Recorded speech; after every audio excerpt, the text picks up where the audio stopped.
Gepleyer Azatlyk Radiosu. Öňüňizde saglyk, hormatly dinleýijiler.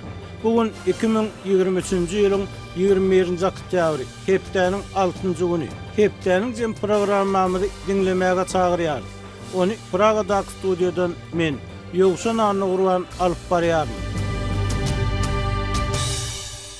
Hormatly dinleýijiler, bu hepde Azatlygyň web sahypasynda iň köp okulanlaryň başyny 5-nji günnäki ýagdaýa görä onlarça türkmen raýaty şol sanyny hökümet tanqytlan durdulyp Türkiýeden deportasiýa edildi diýen atlan çap edilen habarymyz çekýär. Şeýledi, Russiýadan Türkmenistana deportasiýa edilen Aşyrbay Bekiýew daha soňky 23 ýyl türme tutsaglyk hökmüniň çykarylanyny barada habarymyz köp okulypdyr. Daşary ýurtlarda dürli ýagdaýlarda wepat bolýan türkmenistanlylar, hususan helak bolýan studentler barada habarlarymyz hem köp okulýar. Bu hepde Saratowda ýol hadisasyny wepat bolan türkmenistanly studentler da habarymyz köp okulanlaryň bäşligine girdi. Etnik özök arlyklarynyň wekilleri öz ene dillerini bilim almak hukuklaryny talap edýär. Aýal gyzlar sürjülük mekdeplerine kabul edilmekde ýaş çäklendirmeleri bilen ýüzbeýiz bolýar diýen atlan çap edilen habarlarymyz hem iň köp okulanlaryň bäşligine girdi. Hormatly dinleýijiler, hepdeniň jeminiň ýartyňyz. Bol oğuzoluk kasylyny önlerip, yerli bazarlary doly üpçün edýänligini, artan önümleri daşary ýurtlara eksport edýänligini aýdýan Türkmenistanyň un, çörek meseleleri, şonuň bilen birlikde ykdysady ýagdaýy pes bolan maşgallaryň döwlet tarapyndan ardan wakadan goýberlýän iň pes-hilli una hem mätäç bolmagy saklanyp galýar. Türkmenistanyň oğuzoluk meseleleri odaly ýurduň ilkinji prezidenti Sapar Murat Niýazow döwrüne ýakasyn tanadan bolsa, soňra ikinji we üçünji prezidentler döwrüne hem saklanyp garly we ýitileşdi. Berdimuhammedowlaryň hökümet mejlislerine kadrlary täzelemek we agrotehnik kadrlary berjaý etmek barada ýygyderli bir näçe tawsyryk görmeklerine garamazdan Güneşe we ýurtdaky daýhanlaryň, sowetlaryň mejbur kollektiwleşdirmesinden hem beter ýagdaýda saklanmagy ýurtda açlyga alyp gelýär diýip synçylar aýdýar. Temany kardeşim Sahra dowam etdirýär. Mari velaýatynyň döwlet dukanlarynda ilata iýun aýy üçin un paýogy satylyp başlandy. Ýöne etrap ýaşaýjylary özleriniň tas 5 aýlap garaşan ununy satyn almaga baranda onuň bitli we gurçuklydygyny bilip galdylar. Bu ýagdaýlar barada Azatlyk radiosynyň habarçysy 19-njy oktýabrda Sebitden maglumat berdi. Marinyň etraplarynyň tas ählisinde paýlanýan içi bitli we gurçukly unyň juda ýakymsyz ýysy hem bar diýip habarçymyz aýtdy. Aljylaryň köpüsi onun hilinde nägile bolup dukan satıcılarına şikayet bilen yüzlenýär. Dukan satıcılarının ençemesi özlerine unu satmak barada buyruk berilendigini aýdyp aljylardan onu ýygyna getirmegi soraýar. Ýöne indiki edek paýok paýlanýança garaşmaly bolarsyňyz indik paýogyň haçan geljegi we onuň hiliniň nähili boljagy hem belli däl. Dip marly alyjy bir dukan satyjysynyň aýdan sözlerini titirledi. Käbir dukan satyjylary bolsa aljylara özlerine döwlet tarapyndan şu unyň paýlanýandygyna şükür etmelidigini, ýoksa olaryň bazarlardan gymmat bahadan un satyn alyp iýmeli boljakdyklaryny aýdýarlar. Türkmenistanda dowam edýän ýeti ykdysady kynçylyklaryň arasynda döwlet dukanlarynda ilata käbir beýleki azyk önümleri bilen bir hatarda aýda bir gezek 5 kilogram un paýlanýar. Bu unyň 1 kilogramy 1 manat bolup, hususiýetçilerde 1 kilogram unyň bahasy 10 manatdan başlanýar.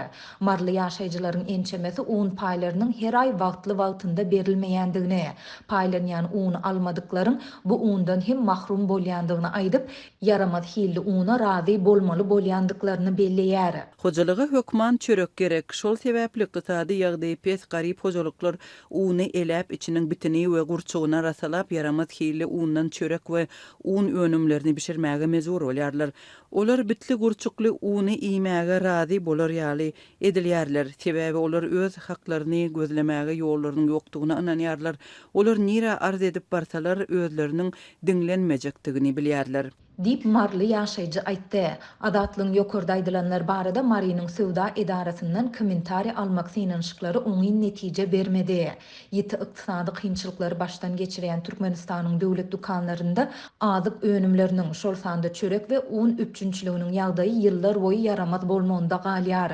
Ilata aýda bir gezek paýlanmaly un ençemi aýlap berilmeýär ýa-da ilata onuň ýany bilen bazar nyrhyndan gymmat satylýan yaramlyk möhleti geçen alma pıvidlosu, miväniň şiresi, süýji we köke ýaly önümleri almaga mejbur edilýär. Mundan başga da soňky aýlarda ilata yaramaz hili azyk önümleriniň içi gurçukly we bitli unyň paýlanmagy bilen bagly ýagdaýlar ýygy-ýygydan ýüze çykýar. Sentýabr aýynda Aşgabatyň döwlet dukanlarynyň işgärleri we sowda resmileri ýaşaýjylara iýmäge yaramly bolmadyk, içi bitli we gurçukly uny satmak barada özlerine buyruk berilendigini ýöne aljylara onu asla iýmezligi maslahat berýändiklerini aýtdylar. Adatlyň dürli sewitlerinden habarçylary unyň hiliniň çörek önümlerini taýýarlardan juda pesligine garamazdan ykdysady kynçylyklar zerarly güzeran eklenji agyrlaşan köp maşgalanyň bu azyga garaşlydygyny, şol sebäpli olaryň hyrydarynyň köpdigini aýdyp gelýärler. Hökümet sentýabrda güýzlük buğdaýyň ekişine badalga berilendigini öňlan etse-de, öňki ýyllardan tapawutlykda şu ýyl ýurdun buğdaý meýdanlaryndan ýygnalan galla hasyly bilen bagly sanlary äşgär etmeýär. Şu ýyl toms aýlarynda ýurt boýunça 1.400.000 tonna buğdaý hasylyny almak gözeňinde tutulýardy. Hepdäniň jeminniň ýartyny. Türkmenistanyň azyk, un we çörek meselelerinden başga ýene bir düýpli mesele bolup gelýän habarlardan sen tutulsa, ol aýal gyýlaryň bir gödekçilikde saklanmak bolup görnýär. Bu hususan aýal gyýlaryň bir geyim gezim galybyny saklanmagyny, olaryň awtulawly bolmak we awtulaw sürüp bilmek ýaly eşretden türli ýollar arkaly daşlaşdyryljak bolunmagyna hem görnýär. Temany kardeşim Maksat Ataýew dowam etdirýär. Balkan welaýatynyň Balkanawar şäherine sürüjileri taýýarlaýan awtowlaw dolandyrýş okuw mekdepleri aýal gyýlary okuwa kabul etmek boýunça täze çäklendirmeler bilen ýüzbeýiz bolýarlar. Sürüjilik mektepleri öňümizdäki okuw tapgyryny ýaş senanlar okuwa kabul etmezlik boýunça özlerini transport we içeri işler idaralaryndan tapşyrygyň gelip gowuşanlygyny aýdýarlar. Täze görkezmelere laýyklykda sürüjilik şahadatnamasyny almagy hukugy bolan aýal gyýlaryň ýaş çäklendirmesi 41 ýaş hökmüne kesiplenipdir diýip bir awtomobil okuw mektebiniň resmisi Azatlyk radiosynyň habarçysyna gurrun berdi. Mundan öňe şu ýylyň başyna Azatlyk radiosynyň habarçylary içeri işler ministrliginiň ygtyýarly edaralarynyň 40 ýaşyny doldurmadyk aýal gyýlary sürüjilik şahadatnamasyny bermekden ýüz öwrýänliklerini habar berdiler. Balkan welaýatyna habarçymyz Sewitdäki sürüjilik mekteplerine odurlar diňe 35 ýaşyny dolduran aýal gyýlaryň okuwa kabul edilmegine ruhsat berilendigini, ýöne noýabrda güýje girmegine garaşlyan täze tapşyryklaryň aýal gyýlaryň sürüjilik hukuklaryny hassa yaramazlaşdyrýanyny habar berýär. Sewit merkezindäki bir awtomobil okuw mektebiniň resmisi güýzki okuw mösümine sentýabryň başyna ýekejede aýal gyýlaryň okuwa kabul edilmändigini aýdýar. Türkmenistana sürüjilik mektepleri ýylyň dowamyna 4 tapgyrda okuw türgünleşik kurslaryny guramalaşdyrýar. Aýal gyýlaryň ulak feriştelerini dolandyrmak hukuklaryna girdilýän nowatdaky çäklendirmeler awtowlaw sürmäge istek bildirýän zenanlarda garşylyk döredýär. Aýal gyýlar täze karardan gatynýarady. Diýip bir zenan maşgala Azatlyk radiosynyň habarçysyna gurrun berdi. Orta ýaşly beýleki bir zenan maşgala ýurtda aýal gyýlaryň hukuklarynyň şol sany ulak feriştelerini dolandyrmak hukuklarynyň basgylanmagyna garşylyk beýan etdi. Bu ýurtda zenan bolup dogulmak gaty kyn, gender deňligi asla ýok.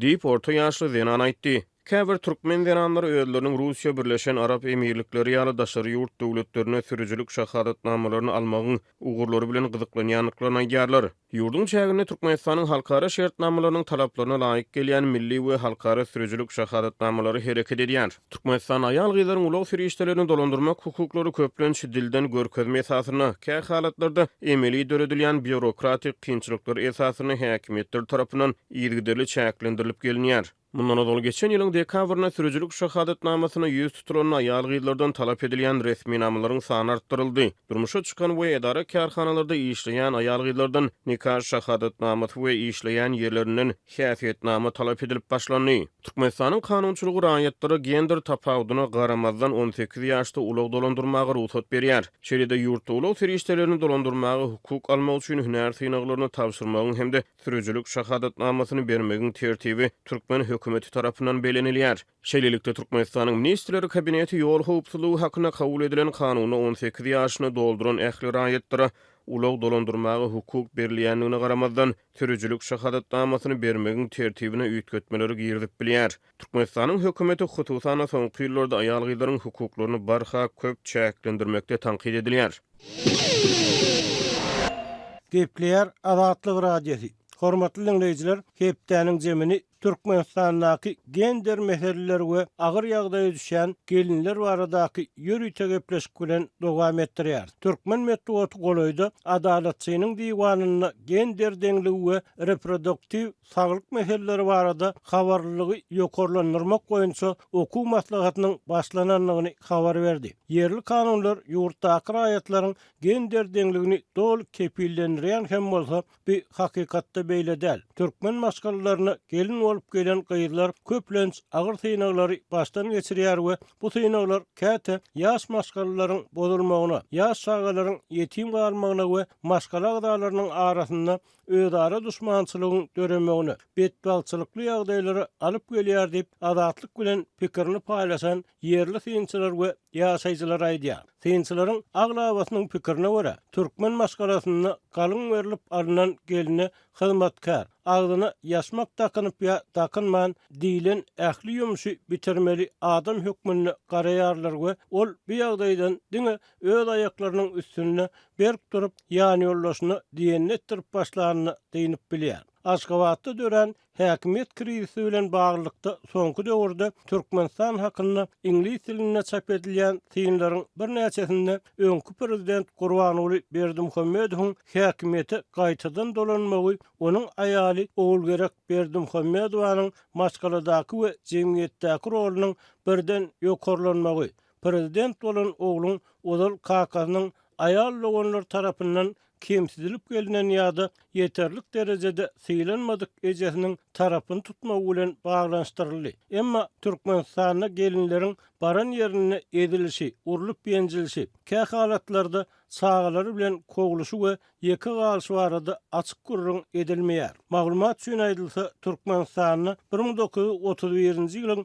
noýabryna neşir edilip başlanan we soň ady ençemegedek üýtgedilen aýallar ses jurnalyna bu meseleler türlü wagtlarda belli bir derejede gozgolly. Ýöne köplenç mesele gaýyn gelin oňuşmalygyna, ognup dawalara ýa düşünşmeliklere çenli çäklendirildi. Sebäbi Sowet döwründe maskalalar üçin yeterlik jaý, eklenç mümkinçiligi döredilmedi we maskala agdalarynyň arasynda garyplyk, agyr ýaşaýyş şertleri esasynda ýüze çykýan oňuşmalyklaryň düýp sebäpleri hiç wagt dol we töwerekleýän ýagdaýda öwrenilmedi. Bu meseleniň prezident maskalasyndaky ýagdaýlar bilen baglykda odaly ingliz diline gozgolmagy Türkmenistanyň soňky 10 ýyllarda çoňlaşan ykdysady kynçylyklaryň arasynda görelýän maskala agdalalyklary, bozulýan maskalaryň, ýetim galýan çağalaryň has köpelmegi, maliýe meselelerini çözmek üçin daşary ýurtlara gitmek isleýän erkekleriň sanynyň barha artmagy bilen utgaşdy. Bellemeli ýeri Türkmen diline häkimetde otda gozgolmaýan hem bolsa, häzir pensiýa ýaşyna ýeten türkmen aýallarynyň bir näçesiniň azatlyk bilen anonim we aýry-aýrylykda söhbetdeşlikde aýtmaklaryna görä, geliniň maskaladaky orny, düşen ýerine baglykda adam ornuny görülmegi ýa-da kemsidilip hyzmatkar ýaly saklanmagy, gelin bilen onuň barlyklarynyň ýa gaýnakejileriniň arasynda döreýän agyr ýagdaýlary bardy, tas her öýde diýen ýaly gurrun edilýär. Şeýle-de azatlyň söhbetdeşleriniň aýtmaklaryna görä, türkmen maskalalaryndaky gelinleriň gaýynlary, ýani ýoldaşlarynyň aýal logonlary, uly gelinler tarapyndan gysylmagy, kemsidilip saklanmagy soňky döwürde ýitileşen emlak, miras dawasyna göreşi bilen baglykda hem güýçlenýär we bu ýagdaý kanun esasynda öz hak hukuklaryny gorap bilmedik gelinleriň çağalary bilen jaýsyz, juda kyn ýagdaýda galmagyna alyp gelýär. Ýöne ýurtdaky ýapyklyk aýrylşan çağaly we kyn ýagdaýda galan gelinler baradaky maglumatlary açyk öwrenmek mümkinçiligini bermeýär. Mundan başga öz erkek doganlarynyň gelinlerini aýrylyşyp gider ýaly edip kakasynyň emläginden ýa mirasdan has kän pay almagy, yer milli galmaga çalışýan oglan doganyny onun çağalaryny kakalarynyň miras galan jaýyndan çykaryp ol jaý öz ogluny berýän ýa-da kireyine berýän ýeter aýal doganlar barada hem maglumat bar. Prokuratura, kavyet edaralary para bereniň tarapynda durýar ýa-da beýli işleri seretmek islemeýär. Egerde jemgyýetde sagdynlyk, jebislik, agdyberlik dörediljek bolsa, bu meseleler inni metduatda açyk ara alınıp maslahatlaşylmaly diýip synçylar aýdýarlar. Azatlygyň habarçylary dürli hünärli pikir garaýşly adamlar bilen ekeçäk duşuşup gelinler we olaryň maşgalada ýüzbeýdi bolýan ýagdaýlary barada pikir soradylar. Aýdylmagyna görä türkmenler gyýdlaryny durmuşa çykaranlaryna adatça baran ýeriň bilen bol, aglap gelmedi ýerler. Bu gyýdyň täze maşgalada öz isleglerini ýa pikirini aşy öňe sürmeli däldigini, her hili ýagdaýam bolsa baran ýeri bilen oňuşjak bolmalydygyny, kän halatda ähli süteme çydamalydygyny aňladýar. Azatlygyň ýerli habarçysynyň soraglaryna jogap beren bir ýaşaýjynyň sözlerine görä, bu türkmeni hakykatyna gender deňligi diýen zadyň ýoklugyndan habar berýär. Gelin ilki gelin bolup gelen gününden başlap onu bir synap başlaýarlar. Guda bolup galyň geçirilenden soň geliniň gaýyn öýüne harçlayan puluny hasaplaýarlar. Käbir ýagdaýlarda täze geliniň geçirilen pulun hasabyny alan öý goşçunyň nurkyny çykaryp öýe goşalmajak bolsaň, näme üçin munça pul saldyrdyň diýip ırsarap başlaýarlar diýip Azatlygyň söhbetde aýtdy. Mundan başga geyim eşiklerini ähli bolşuny synap tutuş maşgaly onuň nähili ýaşynmalydygyny, gyňyjyny, nähili daňmalydygyny çenli öwredip zamyçan edip gelini gysyp başlaýar. Netijede täze gelen gelin öýdäki maşgaly agzalarynyň tas ählisiniň hyzmatkaryna öwrilýär. Onuň öz pikirini aýtmagyna hiç hili ýol berilmeýär. Gaýnyny bolan aýallary käbiri sen bir gelmişek, gürlemede diýileni et diýip gelini bilen gaty gödök gürleşýär. Türkmen gelini lal, ker we kör bolmaly diýip adynyň aýdylmadygyny soran ýaşaýjy aýtdy. Täze gelen gelinleriň eger gelen ýerleri biraz düşünjeli, okuly we adamkärçilikli bolmasa, hepdäniň 7 gününe gije gününe işleýän hyzmatkary öwrilýändigini ýene bir näçe söhbetdeşimiz tasdiq etdi. Kä halatda baldylar ýuwurjylar geliniň hojaýynyna öwrilýär we eger diýenlerini etmese adamsyna ýamanlap gelnejelerini biderek ýere urdurmagy hem hiç satça görmeýär. Gelen baran öýüniň awyny tabyny alýança adynyň 3 ýyl gerek bolýar diýip ýaşaýjy gowy gaýynlaryň hem bolýanyny, ýöne olaryň adyny hem sözüne goşdy. Durmuşa çykan gyz oglunyň hojalygy bilen ýaşaşmaga gelmeýär, onuň özi bilen ýaşamaga gelýär. Köne türkmençilikde gelen gelin iň soňky orunyna goýulyp hakykatdanam mugut hyzmatkar hökmüne ulanypdyr. Bu hili köne düşünjeden el çekmeli. İlçilik her hili maşgala bar. Käbir gaýynlar gelinlerini öz gyýdlary ýaly görýär. Käbirleri maşgalada bor bolugsuz dawa bolup oglu gelini urup duran bolsa-da olary aralamaýar. Gaýta gapyny açyp gelini başdan teri beremeli diýip işikde durup heşeyle kakýan aýallaram bar. Bu gaty çylşyrymly ýagdaý. Egerde ýaş çatynjy halis oňuşman, ulalaşman derrew aýrylşmak kararyna gelse, onuň aýagyny gyşyk basdy diýip geline töhmet atýarlar. Köp gelin şu hili töhmetden gorkup diýişini gysyp çydaýar diýip bir ýaşaýjy öz pikirini paýlaşdy. Gepler Azatlyk radiosi. Hormatly dinleýijiler, siziň Türkmenistanyny gender meselesi we edilýän gelinler baradaky ýürüýte söhbetimizi dinleýärsiňiz. Ýaş geliniň baran ýeri bilen bolup atasy bilen ara gatnaşyk saklamagy hem gaýynlary oňşuksyz. Ognuň adamlar bolsa uly mesele öwrilýär diýip habarçynyň soraglaryna jogap beren ýaşaýjylar aýtdylar. Egerde gelin atasy ýyne gezmäge gidip gelse, ataň öýüne sana gep berendirler. Ýa-da bizim öýümizde ataň öýünden doga getirensiň diýip ırsarap, onuň bilen bir näçe günläp gürleşmeýän maşgalalar hem bar. Bu hili cezadan soň gelin atasy ýyne gezmäge gitjek bolsa, kän ýaýdanyp berýär diýip bir ýaşaýjy öz haýatda bolan geň praktikasyny paýlaşdy. Ýene bir mesele bolsa, aýdylmagyna görä soňky ýyllarda köpelen ikaýarlyk bilen bagly. Soňky ýyllarda barlyk hojalyklarda ýene bir uly problema bar. Erkek adamlar öýdäki aýallaryndan başga ýene bir aýal edinýärler. Öýdäki gelinler, ýagny birinji aýallar bu zatlary göz yummaly bolýarlar. Egerde birinji aýal öz hak hukugynyň gurrungyny edip, öz doganlary ýa gaýynlary bilen gürleşjek bolsa, sen mesirgäp şu bolýanlykda biderek ýere ırsaýarsyň. Gayrat et, sen ýükçü bolmaly, erkek eşekdir diýip oňa akyl berýärler. Egerde aýal maşgaly adamsy bilen aýrylyşyp, soňra başga bir erkek bilen görüşmäge başlasa, onu ýoldan çykanyp atlandyrýarlar diýip adatlygyň söhbetdaş aýtdy. Adatlygyň habarçysy bilen söhbetdaş bolan ýaşaýjylar ýene bir ýagdaýa üns çekdiler. Durmuşa çykan gyýyl aýrylşyp atatöýüne gaýdyp gelse, atatöýüniň onu kän kabul edesi gelmeýär. Ýogsa aýrylsan gelin ömrüniň ýartyny şol öýe hyzmat edip geçirýär. Emma onuň bu hozalykdaky hak hukugyny ikrar etmek islemeýärler. Netijede ol gelin öýsü ýoglarsyz galyp kwartirant ýaşamaly bolýar. Dogan garyndaşlary ol nirede ýaşasa razy, ýöne gelip öýde ýaşamasa bolýar diýip pikir edýän ýaly. Ýöne gaýyllaryny ogly bilen deň görýän enatalar hem bar, emma az diýip ýaşaýjaydy. Gelen geliniň hak hukugyny kemsidýän ýene bir mesele bolsa, durmuşa çykan gaýynyň gelin bolup gelen öýüne 5 ýyllap ýazgy, propiska edilmezligi bilen bagly diýip synçylar aýdýar. Bu geçen 5 ýylyň dowamyny ýaş geliniň bir näçe çagasy hem bolýar. Emma olary hem resmi hasaby almaýarlar. Bu hili ýagdaýda ahyrlyny mesele has sırmlaşyp gelen geliniň we onuň çagalarynyň öý, emlak hukugyny ýetirip, olayı bu ýerde ýazgy edilen gaýyl maşgalanyň hem eýe çykýan halatlar bolýar. Kär hozalyklarda durmuşa çykyp giden gaýyllar hem ýyllaryna gelip atatöýüne höküm sürýär. Olar öz oglan oğlanlarynyň maşgalasyny biderek zat üçin bolmakdan hem gaýtmaýar diýip ýaşaýjaydy. Olarlar köne türkmençilik täpleri esasynda emlak körpe oglagy körpe geline galardy. Bu meseleniň taşynda kän gurrun hem edilmezdi. Inni bir ýagdaý üýtgedi. Emlak öý meselesi ýurtdaky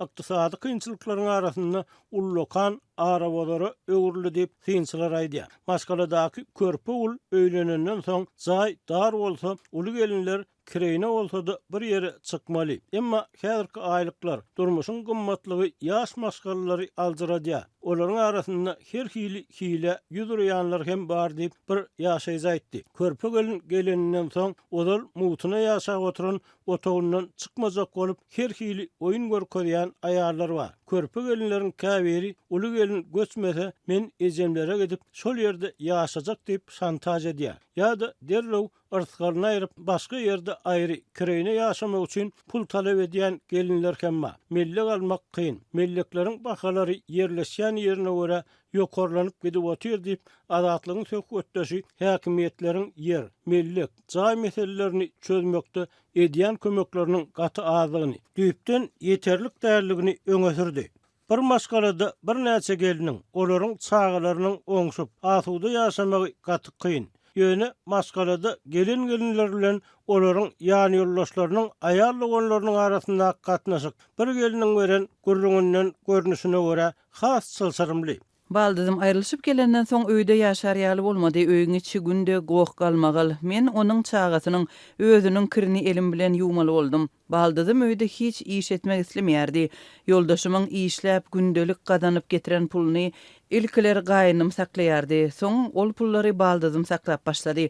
Men öýde köýnek tikip başardygymdan gazanç edýärdim. Baldızım köýnekden düşýän puluň hem özüne berilmegini sorady. Men bermedim. Ýan ýoldaşym işten gelenden soň yamanlap meni oňa urdurdular. Netijede razy bolmasam da köýnek tikip gazanýan pulumy hem baldyzyma bermeli boldum. Ol puldan men öýme ýa çagalaryma hirsat alyp bilmeýärdim. Onsoň men tikinden gazanýan pulumyň bir bölegini gizläp özüme alyp galmagy başladym. Baldızım onu bilip öýde uly gowuk galmagy turuzdy. Men çagalaryma nahar goýup saçaga alyp gelýärdim. Ol gyzgyn naharly tabagy agdaryp naharyny üstüme döküp saçymdan tutup "Sen pul ýygnaýan bolsaň agyma da ikilik edýärsiň" diýip meni urmagy başlady. Soňra ol ýoldaşyma jaň edip onu hem öýe getirdi we meni üýüşüp bilelikde urmagy başladylar. Men zordan ellerinden tapyp gaçyp goňşymyň öýüne bardym we ol ýerden atam öýüme gaýtdym. Atam öýümde başda hirsat diýmediler we owanyň şepagat uyasyny çagyryp gyzgyn naharyň dökülen ýerlerini urulan ýerlerime derman däri etdiler. Ýöne urlanım üçin polisiýa ýüz tutmadylar. Diýen zatlary çydar ýaly bolsa çydamaly diýdiler. Men 2 günläp atam öýümde boldum. 2 günden soň gaýyn enem hiç kime duýdurman gelip meniň goşlarymy we 3 ýaşly gyzymy howla taşlap gidipdir. Oglumy alyp galypdyrlar. Yoldaşym bilen düşünşçek boldum, bolmady. Aýratyn öýe çykyp ýaşal diýdim, etmedim. Atam öýümde hem galyp boljak däldi. Gelinimiz meni öýe sygdyrmady. Onsoň tikinçilik öýüne işe girdim we bir hojalygyň işiginde keçejek wagtlaýyn jaýyň bir otagyny kireýin aldım. Aýyna 600 manat töleýärin. Gyýdymy çağlar bagyna yerleşdirdim. Gazanýanym iýjegime ýetýär ýöne men durmuşa çykanymdan soňra öz ene atama da gerekli bolmadym. Indi gyýdym hem öz kakasyna gerek däl. Dogun garyndaşlarym meni gaýtadan durmuşa çykarmak isleýär. Nämemiş meniň ýeke ärsiz ýaşaýanyma utanýarmyşlar. Meniň öýsüzligim, bir garnym aç, bir garnym dok bolmagym hiç kimi gyzyklandyrmaýar. Meniň ýaly ýagdaýa düşýän gelinler bir ýa iki däl. Garyplyk, ogul gyýdy deň tutmazlyk türkmende däp bolup galdy. Dip adatlyk bilen anonim şertlerinde görleşen gelin öz baştan geçirenlerini görrüň berdi. Maşgalada gelinlerin düşýän güni aýal dogonlaryň öz erkek dogonlarynyň maşgalasyna edýän sütömleri barada bütün owy bilýär, sebäbi olar ýa-da geliniň ejesi aýal dogonlary bu barada köp ýerde görrüň edýär. Bu bilinýän ýagdaý, emma jemgyýet bu barada görrüň etmäge taýýar däl. Sebäbi gender deňligi adama adam hökmünde hormat goýmak, adam hukuklaryny sylamak ozaly döwlet ýolbaşçylaryndan, soňra her bir adamdan, her maşgaladan başlanmaly. Adamlar özlerini syylamagy, öz maşgala agzalaryny syylamagy öwrenmeli. Dip ozalky diplomat, ýaşul aktivist Nur Muhammed Hanamow Azatlyk bilen telefon söhbetdeşliginde aýtdy. Ýöne ýurtda köpelen deňsizlik meseleleriniň ozaly döwlet ýolbaşçylaryndan, kanunlaryň ýerine ýetirilmezliginden, bilim düşünjäniň ýyl-ýyldan pete gaçmagyndan gözbaş alýanlygyny aýdýan ýaşaýjylar hem bar. Döwletiň kanunlaryň berja edilişine esewan etmezligi, kaziýe diýişleriniň köplenç para bilen çözülmegi adamlaryň arasyndaky gatnaşyklary bolýar. Dogon garyndaşlaryň, olaryň çağalarynyň arasynda gürleşmän ören kiýneli, öýkeli adamlar köpelýär diýip Azatlygyň bir söhbetdeşi maşgalada kemsitmeleriň käkaratda gelinleriň atatöýüne hem baryp bilmän öz zanyny kas etmegini eltýänligini aýtdy. Emma bu urdak statistik maglumatlar yapık saklanýar we adatlyk üçin el ýeterliler. Türkmen erkeklerinin gulagyna çağalykdan aýaly baştan ýeni gepi guýýarlar. Soň olar gelini diňe urup saklamalydyr diýerler. Gelinlere öz pikirini aýtmak gadagan, olaryň ýaşmakly bolmagynyň bir sebäbi şol. Geçirimli bol, sen çydamly, sen hyzmatyň bilen özüňi aldyrmaly diýip gelinleri ýaş başlarynyň mowut dilsiz hyzmatkarlygy boýun edýärler. Erkek adamlar öz aýallaryna arkaýyn paýyş sözleri diýip bilýärler. Gelin ol sözlere çydamaly, ejesine dogonlaryna dil ýetirýärler. Gelin ýene çydamaly, urulsa da depilse de çydamaly, sesini çykyrmaly däl. Bu nähili ýaşaýyş diýip Azatlygyň bir söhbetdeşi sözüni sorag bilen jemledi. Ýaşaýjylaryň käbir gender deňliginiň ozaly döwlet siýasatyna bozulýanlygyny, häkimetleriň aýal gyzlaryň hak hukuklaryny we azatlyklaryny tas ähli ugurda çäklendirýänligini, ýöne gurply adamlaryň öz aýal gyzlarynyň hukuklaryny belli bir derejede gorap bilýänligini öňe sürdi. Häzirki jemgyýetde gender deňligini geliniň ýa-da onuň gaýyn tarapynyň haýsysynyň baýlygynyň köp bolmagy kesitleýär. Geliniň kakasy gurply bolsa ol gelin baran ýerine sowuk suwda elini urmaýar. Gaýynlarynyň gözüniň alyna sport duwasyny giyirip çykyp gaýyn enesine gelin elde gyýyz bolýar. Eger geliniň çykan ýeri garyp bolsa ol gelin gaty agyr sütemasyna galyp öýüň ähli agzasynyň guluny hem öwrülip bilýär. Bu diňe onuň gaýynlarynyň insabyna bagly diýip bir ýaşaýjy aýtdy. Durmuşa çykan maşgalasyna bir näçe gelin bolup ýaşaýan gelinleriň kynçylygy esasan jaýlaryň darlygy, ýetde-gütde ýaşaýyş çağalaryň arasyna döreýän dawalar bilen bagly. Egerde jaý meselesi wagtyna çözülse, bu ýagdaý maşgalalaryň bozulmagyny, dogon garyndaşlaryň arasynaky düşmançylygyň häzirki ýaly ulanmagyna getirmedi diýip bir ýaşaýjy ýurtdaky ykdysady kynçylyklaryň gender deňligine uly täsiriniň bardygyny notady. Aýrylşan gelinler öz hukuklaryny kanun üstü bilen gorap bilmeýär. Sebäbi aliment meselesi var. Bu ulu problema. İşsiz adamlar nädip aliment tölesin? 2, 3, 4 çağa bilen ýeki galan gelinler atasy öýüne hem sygmaýar. Dogonlarynyň hem olara kömek etmäge ýagdaýy ýa islegi ýok. Bu mesele döwlet tarapyndan çözülmeli. Olar jaý kömek puly bilen üpçün edilmeli diýip bir ýaşuly bu meselede döwletiň uly jogapkärçilik çekýänligini aýtdy. Gender deňliginiň bolmagy üçin döwletiň halkyň umumy ykdysady ýagdaýyny gowlandyrmagy, aýlyk haklarynyň bazar sebetine gawat gelmegi, iş yerleriniň köpeldilmegi we birinji nowatda ýeki galan aýallaryň jaý, iş bilen üpçün edilmegi, olaryň çağalarynyň çağalar wagy bilen üpçün edilmegi gerek. Eger islese Gaza we döwletde bu işleri etmäge mümkinçilik bar diýip adatlygyň söhbetde aýtdy. Dünýäde iň bir repressiw we ýapyk döwletleriň bir hökmüne tanqidlenýän Türkmenistan ýurtdaky agyr meseleleri boyun almaýar. Hormatly dinleyijiler, eýsem bu meseleler boýunça sizden nähili pikir garaýşlar bar. Bu arada bize ýazypdy, telefon edip hem aýdyp bilersiňiz. Hepleýär Adatlyk radiosi. Hormatly dinleyijiler, şunun bilen hepdäniň jeminiň soňuna geldik. Hepleşiklerimizi dinläniňiz üçin köp sag bolun. Belki de has köp dinleýije ýetmek üçin onu paýlaşmagy, like goýmaňyzy, öz pikirlerinizi komment, tesbir görnüşünde ýazmagy hem haýyş edýär. Şeýle-de özüňizi gyzyklandyrýan temalar bardy, habar bermeňizi soraýar. Adatlygyň tolkunlaryndan aýrylmak.